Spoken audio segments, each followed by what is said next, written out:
Hi everyone, we're in Nottingham and we're going to be chatting to a chap called Paul. He's met him a week or so ago. We've been chatting. He was on the streets. Past few days, he's been put into temporary accommodation, so I couldn't be happier for him.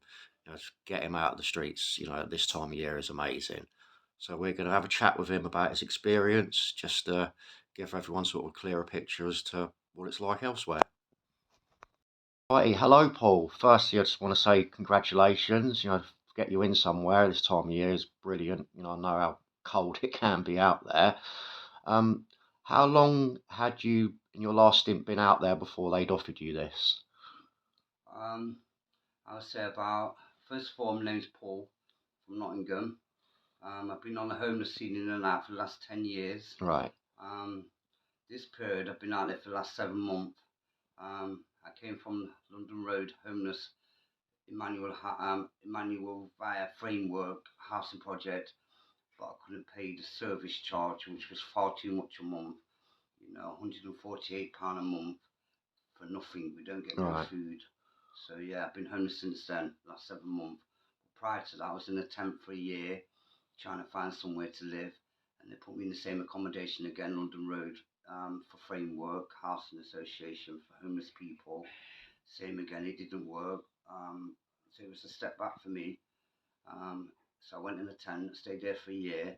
Then they said to me, because it was cold, they were going to put me in a hotel, which they didn't. They ended up back in the same place, which I said to them, it's a step back, I don't want this. Yeah. Then they're trying to put on me our service charge of £148 a month. And I'm like, for what? There's no chef here, we don't get fed. We pay housing benefit, whatever, £600 a month, plus that. It doesn't work. If you're on no No. money, it's your Because money that's a gone. lot when you haven't got anything, Yeah, definitely. so I've been homeless for a long time. I've seen many things out there. It's not nice. Um, What would you say is sort of one of the, if you don't mind, one of the worst things you think you saw happen to like another homeless person or yourself? um, well, I think one of the worst things I've seen happen to a homeless person was he was actually a homeless boy with a dog. I think he may have been English or he's from where's that place? Where did he all come from? What's it called? Some place abroad anyway. Right, I don't know what okay, it is. yeah. It's some place, but they all come from there, where they say Culver. Where the Culver people, where they're from. Well, apparently a lad was up near Fatal Royal with his dog, and a bus is coming the other way, the Fatal Royal way, and he's took his head clean off. It's hit him. Oh He's my gone onto God. the bus with his dog, and his dog died as well. He was a homeless lad, which was quite sad to see for him. But some of the baddest things I see it every day. Yeah. I've seen, arguments going on of people punching, the missuses or drug fueled people, screaming at each other and, doing certain things to each other. You know, um, as far as the worst things, they're all bad because they're Yeah, always trying to rob off people or steal off people or do something to hurt people in a real bad way. mm, I don't perceive violence. I don't like no. violence. I don't like people being hurt. Do I agree with the homeless thing? No. Do I think there should be more homes? Yes. Do I agree with that certain people that are on the streets deserve to be on the streets? Yes, I do. Because they're disrespectful to their families. Yeah. They don't do nothing that they're told to do. They perceive life like it's nothing. That everything should come to them, which is wrong. And then they end up on the streets, or they have a little argument with their family, and they think it's the end of the world. Oh, you have to give me this, you have to give me that. No, they don't have to give you nothing. They've brought you in life, they've looked after you, they've parented you to where you are now. And God damn, you don't only give a bit of the earth, Yeah. showing thankful and happiness. That you go on the streets. Do I agree with them people? No, I don't. I can't stand them. I don't agree with them. They're aggressive people, and Yeah. they think they own the world, and they think that you have to give them things. You know, do I think it's right that people sit in doorways and beg, and ask people for food and money and things like that? You know, it depends on the individual. Yeah. If you're a genuine individual and you need it for food or maybe clothes or something like that, which is genuine, then the person gives you the money. I'm all for that. But then you've got the other 50 that aren't, that are there. Have you got any money? Or the woman saying to you, okay, I'll buy something from the shop. What do you want, Greg's or something like that?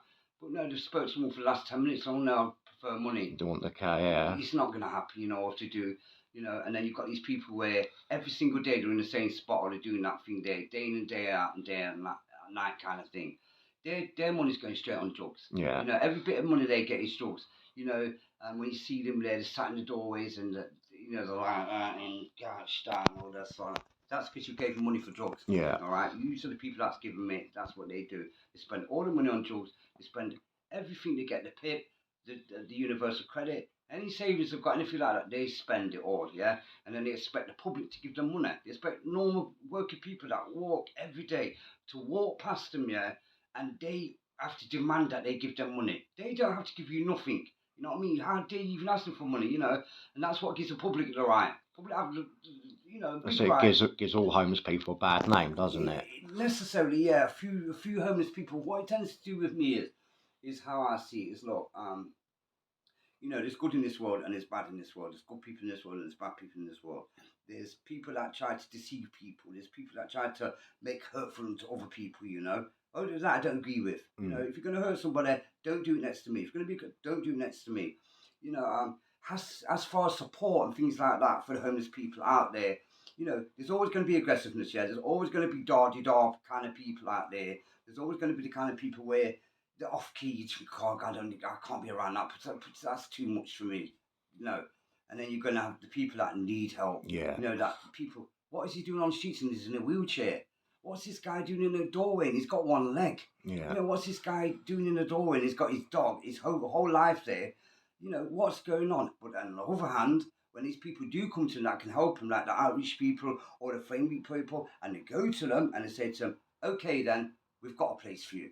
Oh no, it's not good enough for me, or oh no, they start all that, yeah? And they say, look, there's a place for you and your dog. But they keep coming out, no, it's the government, it's the lot of said that they said, we've got you a place. But you and that's what they do. Yeah. They tend to a lot to do, or go to them and go, look, we've got you a rehab, we can sort you out, are you prepared to do it? Yes, I'm prepared to do it. And then they don't turn up. Or they say to them, look, you're on the streets, we're aware of you that you're on the streets, we know you're out there in the cold, it's freezing, we know you're in a car park, or you're in a shed, or you're in a doorway, we know all this, yeah, but we can't get out to you always. This is the outreach team that come out at 6 in the morning to see the homeless people, yeah? But they are working on your behalf. You may hate them, may scream and this and that, but they're still doing things, okay? But what the homeless people tend not to do is they haven't got phones, they sold the phones, or the phones just haven't got credit on them, okay? So when they do phone the people or this and that, they're not saying to the people, hi, it's so-and-so, I'm here, this is where I'm going to be tonight. But on the other hand, do you have any information for me regarding me and my case? And that's what they don't do. No. They're too quick to put the phone down, scream Start at them, shouting, done yeah. nothing to me, boom, and then they're gone. And then when the people have come around to my half 6 in the morning, they've gone or they're not there. And the people can't find them, or the outreach don't turn up, which is their fault. You know, you think, well, hang on a minute, but they're still aware of you. Now, had they said to outreach, all these people that are trying to work for them, have you, you know, is there anything in the pipeline something like this? And then that's when they may say to you, right, we've been in contact with 3 people, we've sent you references to them, we're waiting for a reply back. Until you get a reply back on one of them references, yeah, can you get what you're getting? And then we go step 2, right, they're going to ring the person back now, so right, are you ready for me now? Have you got this thing where we can go to? Half of them do not take the interview. If they say you've got an interview set for 1 o'clock on Tuesday, you have to be there. They don't turn up. No. And that's them, they haven't got the place. So that's ruined for them. Then they have to go through all the procedures again. Everyone has to go through it all again, understand? It's back to square one. And you do the same thing again. So it's a never-ending story for them It's people. like a memory go round, isn't it? Yeah, for someone like me, you know, do I like being on the streets now? I can't stand it. No. You know, did I suffer on the streets? You damn right I did. You know, it was cold. I'm sleeping on concrete. I've got nothing to eat. You know, and one of the most worst things is going to toilet. Yeah. You know what I mean? You can't, you know, I'm stood there sometime and I'm bursting to go for number 2. And I've got nowhere to go. Nowhere for meant to do it, you know, excuse my language, but I don't know what I'm doing. And I said, those are the times where he's killing your stomach. I don't know where to go. You know, it's horrible. Or you need a wheel or something like that. So those are the worst times. Or, you know, certain times where, you know, certain people, you know, you'll be very polite to them or walking past the place, you say hello to them. And you just sideswipe you like you're nothing. Yeah, like you're not there. They tend to be the Chinese. Chinese are very bad for that, you know. You try and be polite to a Chinese person and they don't even look at you. Or the African people, you know, there's nothing to do with racism, things like this. This is what I've experienced. Yeah. An African person, she's either got a phone in a pram, which isn't a baby, it's a phone making a baby's noise, or they're always on the phones and the whole street can hear them. You get me? So, I said, that's what I experienced. You know, do I experience people, are they generous? Do people give? No, they don't. No, they do not. Far outreach to what?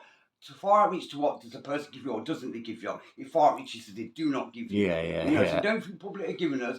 Don't think all these. And then another thing I could give you as well, a true public can see a true genuine honest person. Okay, they can kind of tell, look at someone's eyes, you can tell the way he speaks whether he's genuine. Then it's up to you whether you want to give that money or what Yeah. it's for that money. Okay, if you feel in your heart that's your deed for 10, that's made peace, then that's a good thing.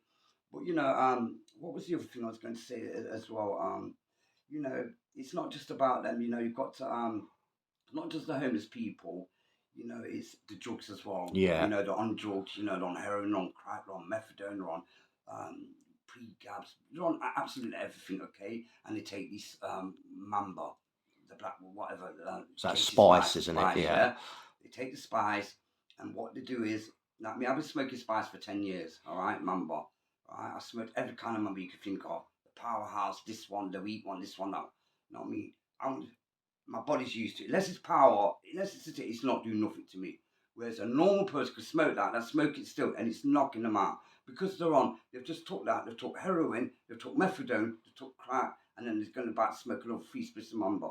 They're going to be all over the No, I've place, seen a few people out there that have been just collapsed completely. Like, and you can tell. Like, I've seen people when they've been sort of high on heroin as to what they're like, and I can tell that's not heroin that they're on. So, yeah, it must be what you're saying. It's like the spice. Would you say that's Yeah, a big problem up here? yeah, it's a very big problem. The spice is, dramatically big up here. It goes through stages. Sometimes it'll be here, sometimes it won't. Now, is it dangerous? Extremely dangerous. Does it ruin lives more than you could think? Does it ruin the individual? It ruins him in and out. What does Mamba do? I've lost, in the last, I would say, 5 years, I've lost 3 friends that are dead. They've gone, they're no longer with me through some form of Really? Mamba, or they put fentanyl in it, or the alcoholics at the time, they've smoked something and it's choked. Yeah. They've died on the spit and vomit. I knew another guy that was part of the framework. He was in a housing project. He was only 19, okay? He was vulnerable. Quite a tall guy called Rob, okay? And another individual was kind of bullying him. Not so much bullying him, but taking advantage of the guy. He took Right. his PS4 and he took his bike and things like this, and he started to get the guy on drugs and things like this. And that wasn't that individual. He was like a simpleton, kind of college guy, kind of looking guy. You remember? Nice fella. I had a dad and all things like that. Like if he was his dad or I was his dad. And this is the experience of how it is in them places as well. It's not all about the streets. It's in these places as well that put you. I came in one place where the minute I've gone in there, there's a big bully in there. Some guy that thinks he can bully me. You know what I mean? He's bigger than me, and I've got. Don't even go there with me. You get me? I'm not that guy. You could turn right behind and go straight for that door. You're not bullying this. One of them guys, but I had to subside him. I knew how to deal with him. Them individuals. But what I didn't know how to deal with was waking up in the morning or being woken up or getting up out of my bed, and I'm up the attic room, I'm up the top. For me to get down, I've got to go down some stairs and through past all the bedrooms, like their rooms with the doors. But I can smell something. Okay, Right. as I open my door, I'm like, God, I can smell something really bad, and it smells like someone's had a bob, fall through. Right. And I've gone down. I thought it's a bit too strong. Someone had a bob in the room or something. It's really powerful. Not thought note of it. Gone about my business. Gone back to my room, and then another hour, someone's gone by. So like, this is early hours. I'm thinking this smells a bit overpowering. Do you know what I mean? Something's not right. And then apparently, a member of staff had come, Yeah. gone into the boy's bedroom. Apparently, he slit his throat. Oh my He's already God. dead. And the smell was where it fell through. Yeah, yeah. And all this lot. And it was only up to it I kept saying, something's not right here. I can smell something. This ain't right. That smell should have gone. The guy was sat there, young lad. He slit his throat, and then this is how bad it was for me. This was one of my worst times. It's as I'm up there, I'm coming back down the stairs to get out of the building. His father's only come walked out of the bedroom, his own dad. And I'm not realising it's his dad. I'm thinking he's the ambulance man, one of them. And, and it was only because, I was about to say something to the fella where a woman behind me went, I was like, oh God, don't. So he's just come out of the room where his son Yeah. is, slipped through, fell through, dead, right? So don't think in these places that once they get you off the streets and they put It's you all into solved, establishment, like. it's not solved, you know? No. Because if they put you in certain establishment, I'm going to name them, but you go into there, it's just like, let's say 80% are all on drugs, all Yeah. alcoholics and they've all got problems. The 10% don't take nothing. But they might have a few mental health issues and this and that, but you can handle it, you can about. No one is going to survive for just trying to get off drugs or things like that in them No, environments. surrounded by that. It's not going to No. happen. And for two, there's a lot of derogatory things that go on in this place. There's a lot of aggressiveness. There's a lot of backstabbing. There's a lot of two-faced things. You know, there's a lot of people talking behind your back. There's a lot of people talking about you. Didn't even know they was talking about you. Kind of, what, am I that famous that you want to talk about me? Kind of people. You know, them kind of people. But you know, they always want the money. It's all about money, money, money, money, Yeah. money. If you ain't got the money, they'll fling you out. This is about money, money, money. If that guy's being beat up or this guy's being hurt or this woman's being raped, they don't give a damn. No, they just All they want want their is their money, money, yeah. money, yeah?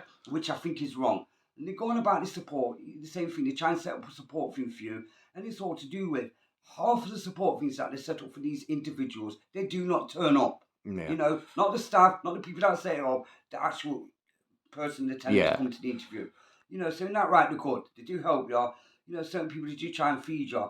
But as of moving on to get you to somewhere better, unless you're prepared to do that and it's the right time for me to do this, I'm prepared to get off drugs and I'm prepared to put myself where it's somewhere better, all right? It's not going to work. No. It's never going to work, okay? You can see the flowers coming, it's not going to, because the guy could just come around the corner and go, oh, we've got a quick money earner here. Do you fancy a bit of it? What do you have to do? Or just take that to him. You're back in the game again. You're straight back to square one.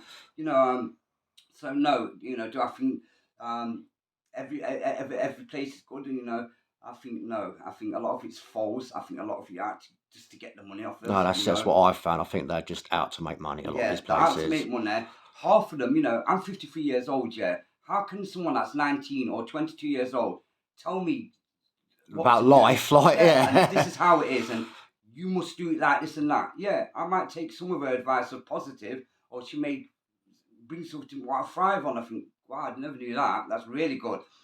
You know, but half of it, she's patronising, isn't it? Me, you know, and I think that's what it is with these people. You know, as of the probation service, you know, people that are on license who just come out of jail, and they say to them, "Oh, we're going to let you be released from prison on license, but we have nowhere for you to stay. You've got to make that and sort all that out." How the heck are they meant to survive? No, I mean, we like to know where they're going to end back up, don't we? In prison. Yeah. Okay. Now, I think the rehabilitation system in prison is a flaws. It's absolutely non-existent crap. You know, because for one, half of them don't know the individual, half of them think they fixed the individual, which you haven't. Everyone can fake. They just answered the right questions. Answer all the right questions. This is the most important thing. Is what I find in everything. This is one of the most important questions as well. You know, our answer to one of your questions is of all these individuals that you see on the streets and the homelessness and all this lot have gone in, yeah, half of them, if not the majority of them, yeah, have all been recalled back to prison within that space of 1-2 months. And they've been back to prison 6 times. Not one time, 6 times. All on the same license, on the same recall, being recalled back to prison because they keep failing on what they're doing. They don't turn up for appointments, they fail a drug test, they do this, or they commit crime. Send them back. They deserve to be there. They're wasting money's time, people's time, public time, every time. Them people ain't got time for you, get me? But you know, as far as you know, if it's an individual where I forgot what I was getting on there. You know, in these establishments, I just find that look, you can work alongside people, yeah, if you've got the right person, yeah. But it's got to be I like to be specific, you know, I like someone to be specific, straight down the line. Not let's beat around it. I can't deal with that, you know, because that just takes hours of my time. I just ain't got time. No, you just want a goal and how to get there. Yeah, and this and that, and otherwise it's not going to work for me. You know, I'm a true believer of positiveness. I'm a true believer of, you know, work alongside a team and try and achieve a goal and some results. You know, but as far as I believe in society and I believe it's a good thing and do believe that you're helping people. No, far from that. This is what I do believe is when I see people bringing stuff to the charity places and all these places, car after car after car after car, stuff packed up in their boots of this car that they are giving to these people. Yeah, give them to them, give it to them to go. Do you think I see any of that? No, that's what I've always Do you think I found. even see a jacket of that? Do No. you think I even see a pair of boxer shorts of that? And the television, and I see thousands and thousands and thousands of things that people bring to these places, yeah? For the homeless that ain't For the going to the homeless. homeless. You know, and I say to them, please may I have a jacket? They'll go in the back and get me the worst tagged, ragged Rupert the Bear jacket. That is, come on. Oh, this is, no. And then they'll go and give another lad, like a top, brand new with a label on it. What?